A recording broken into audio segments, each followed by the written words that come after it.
Argentine کے star footballer Lionel Messi نے قطر میں ہونے والے فیفا ورلڈ کپ سن 2022 میں ٹیم کی تاریخی فتح پر ساتھی کھلاڑیوں کو بیش قیمت تحفہ دینے کا اعلان کر دیا۔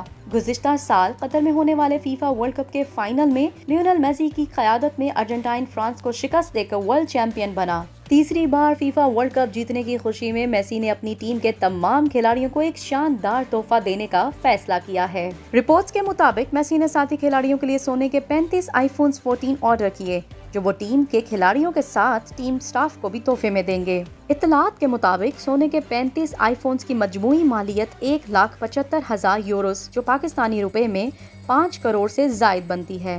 میسی کی جانب سے کھلاڑیوں کو تحفے میں دیے جانے والے سونے کے آئی فونز پر ہر کھلاڑی کا نام، جرسی نمبر اور ارجنٹائن کا لوگو موجود ہے۔ غیر ملکی میڈیا رپورٹس میں بتایا گیا ہے کہ میسی کے آئی فونز کا آرڈر کمپنی کو موصول ہو گیا ہے، جس کی جلد ڈیلیوری کر دی جائے گی۔ یاد رہے کہ ارجنٹائن نے سن 1986 میں ڈیاگو میراڈونا کی قیادت میں میکسیکو میں کھیلا جانے والا عالمی کپ جیتا تھا، جس کے بعد سے فٹ بال کے دیوانوں کا ملک کبھی ورلڈ کپ نہیں جیت سکا۔ تاہم جادوگر کھلاڑی میسی کے زیر قیادت ٹیم نے قطر ورلڈ کپ جیت کر ہم وطنوں کو یہ عظیم خوشی فراہم کی ہے۔